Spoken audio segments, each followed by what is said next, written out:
जय हिंद साथियों, मैं हूं बिट्टू राय। तो आज के इस वीडियो में हम लोग बात करेंगे एसआईआर फेज 2 की। देखिए, वैसे तो जो एसआईआर फेज 1 है वो बिहार में हुआ था।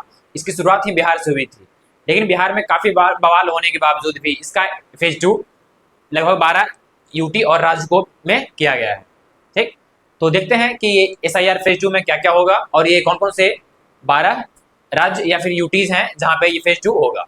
ठीक, तो ये हमारे chief election commissioner Gyanesh Kumar ji, इन्होंने क्या किया, आज ऐलान किया है कि 12 राज्यों और यूटी में एसआईआर फेज 2 होगा। और ये राज्य और यूटी कौन कौन से हैं पहले आप देख लीजिए। यहाँ सबसे पहले हमारा कौन सा है, ये अंडमान और निकोबार है।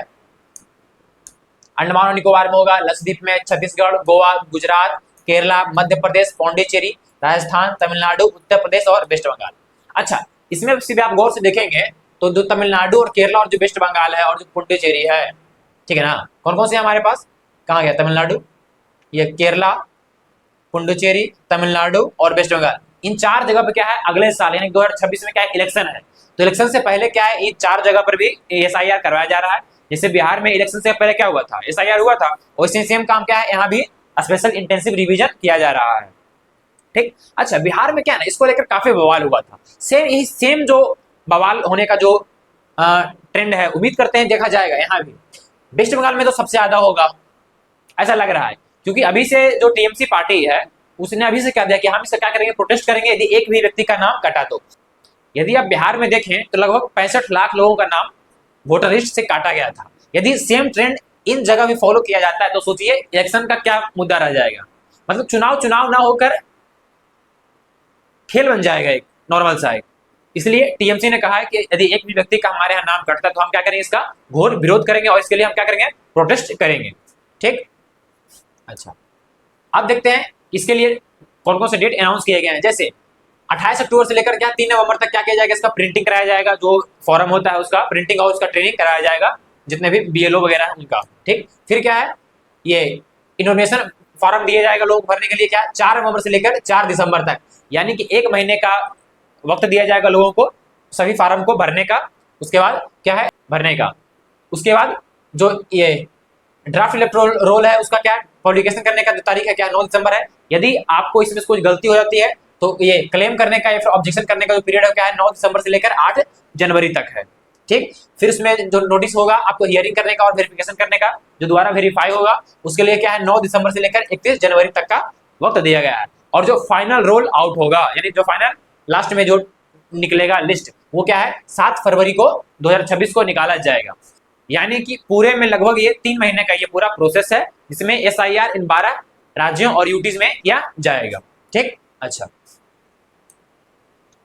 अब चलते हैं कि कहां पे कितने वोटर हैं। आप इस चार्ट में देख सकते हैं कि कौन से राज्य में कितने वोटर हैं और जो टोटल वोटर है उनका आबादी कितना है हमारे यहाँ, 51 करोड़ है इन 12 जगहों मिलाकर। ठीक, टोटल 51 करोड़ क्या है वोटर हैं और 5 लाख इसमें क्या है, लगभग बीएलओ काम करेंगे इसके लिए। साथ में क्या है, 7,64,000 क्या करेंगे, बीएलए जो पॉलिटिकल पार्टी की होती है वो काम करेंगे। साथ में जो 10,000 है वो क्या है, ईआरओ है, और जो डीईओ है कितना है, 321 है। ठीक, चलिए अब चलते हैं हम लोग इसके आगे।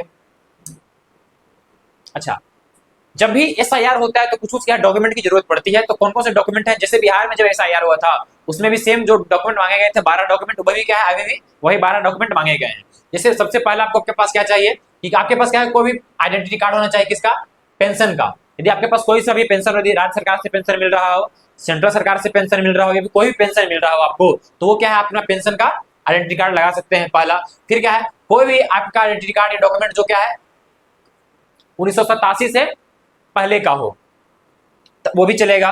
फिर क्या है, आपका बर्थ सर्टिफिकेट यदि कोई है तो वो भी चलेगा, पासपोर्ट है ये भी चलेगा। आपके पास कोई मैट्रिक का, 10th का, 12th का किसी भी यूनिवर्सिटी से आप पढ़े हैं उसका यदि आपके पास कोई मार्कशीट है वो भी चलेगा, या सर्टिफिकेट है वो भी चलेगा। फिर क्या है, आपका परमानेंट रेसिडेंस सर्टिफिकेट चाहिए। जैसे यदि आप किसी भी राज्य में रहते हैं तो वहां आपको एक डोमिसाइल मिलता है, यानी कि आवास प्रमाण पत्र आपका बनाया जाता है, तो उस आवास प्रमाण पत्र का भी ठीक है मान्यता है। फिर क्या है, फॉरेस्ट राइट सर्टिफिकेट, यदि आप जंगल में रह रहे हैं, यदि आप आदिवासी वगैरह हैं तो क्या है, फॉरेस्ट राइट सर्टिफिकेट है आपके पास, वो भी चलेगा। फिर क्या है, यदि आपके पास कोई सा भी कास्ट सर्टिफिकेट है, यानी कि ओबीसी, एससी, एसटी किसी भी टाइप का कोई कास्ट सर्टिफिकेट है, ये भी चलेगा। और क्या है, फैमिली का रजिस्टर, या फिर यदि आपके पास कोई भी क्या है, फैमिली रजिस्टर किया गया है, यानी कि जो वंशावली होता है, ठीक, वो आपके पास है फिर भी चलेगा। या फिर क्या है आपके पास कोई सा भी लैंड या हाउस का जो अलॉटमेंट सर्टिफिकेट वो है वो भी चलेगा। या फिर यदि आपके पास कुछ नहीं तो आधार कार्ड यदि है तो आधार कार्ड भी क्या होगा, चलेगा।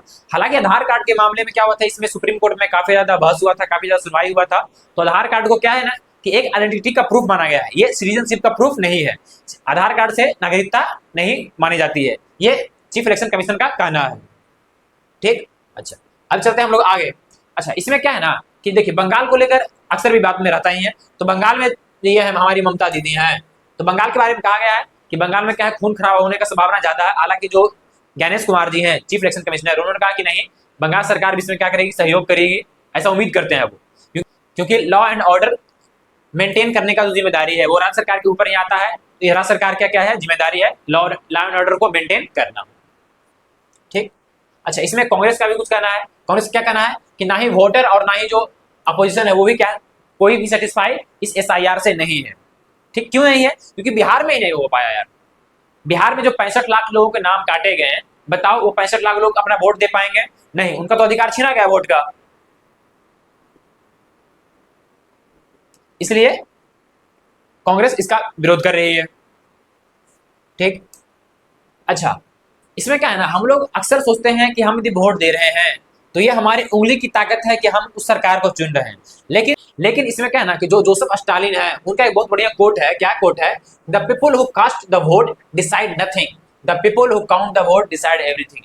यानी कि जो व्यक्ति वोट डाल रहा है उसके हाथ में कुछ नहीं है, जो व्यक्ति वोट गिन रहा है असली पावर में वो है। तो सारा जो मामला है वो क्या है, वोट गिनने का है, वोट करवाने का है, वोट देने का नहीं है। वोट तो देना तो किसी को भी देने का अधिकार दे दिया गया है डेमोक्रेसी में, लेकिन वोट गिनने का अधिकार हर किसी को नहीं है।